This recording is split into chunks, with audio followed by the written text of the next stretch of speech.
Okay guys, so a friend of mine bought a Venus flytrap from a nursery in the West Rand.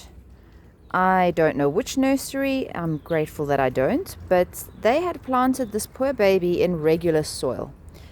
So when she first got the plant a couple of weeks ago, it was very green, it was even flowering. I've since cut the flower stalk off, but you can see the damage that's been done just purely because of the wrong soil. So now we have to rescue this poor baby, who has a baby of its own, and I'm going to talk you through that process today. So the first thing I've done here is I've removed it from the soil and I'm rinsing the roots. What I want to try and do is get as much of that regular soil off these roots as possible without damaging what's left of living roots. So for the moment, I'm just soaking in a little bit of water and I'm probably just going to swish it around. And from time to time, I might actually work with my fingers to see if I can get some of that off before replanting. Alright, so although there has been some damage done to these roots, I noticed some moldy spots. For example, here's a rotten piece that came off covered in mold.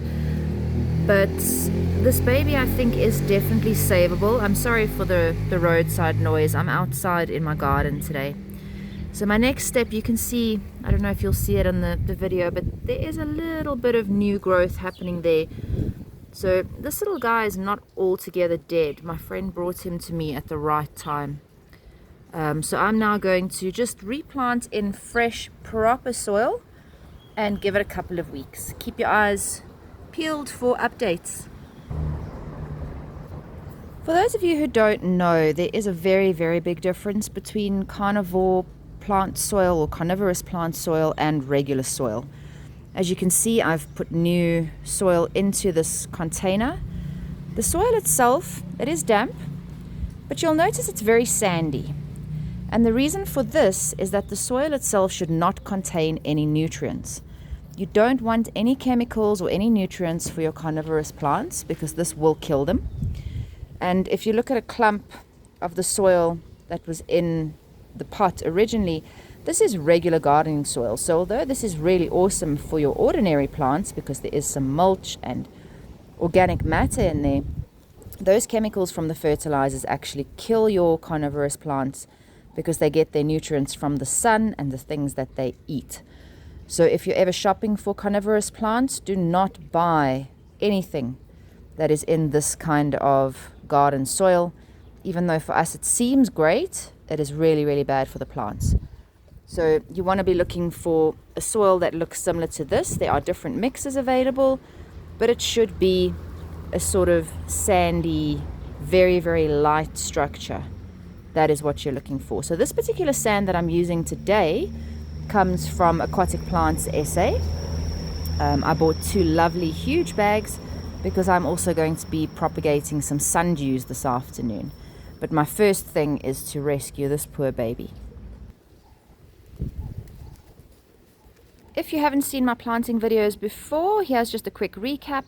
All I've done is I've put the soil loosely into the container. I have cleaned the container exceptionally well to make sure no ordinary organic soil is remaining. And I've just made 2 holes. The first hole is fat and deep enough to be able to fit the bigger plant and his roots in, and the little one is for the baby. So I'm just literally I'm going to use 2 hands, so I will stop filming soon, but just to show you, I'll be gently tucking these roots in, laying them into that hole without disturbing them too much, and then putting him in. Alright, there we are. So he is now in his soil.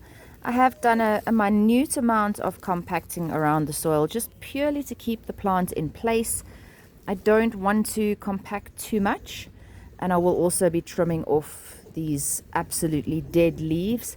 Most of them fell off on their own when we replanted, but I'll be getting rid of that sort of gumph just to clean it up a little. I want to leave as much of these living leaves as possible so that the plant can still photosynthesize, because that is absolutely vital for survival. And I'll be putting him in my hospital in a sunny windowsill for the next couple of weeks, and I'll send some updates as time goes by so you can see the progress. Once he's good and healthy again, he will return to my friend's house and live a very happy and long life.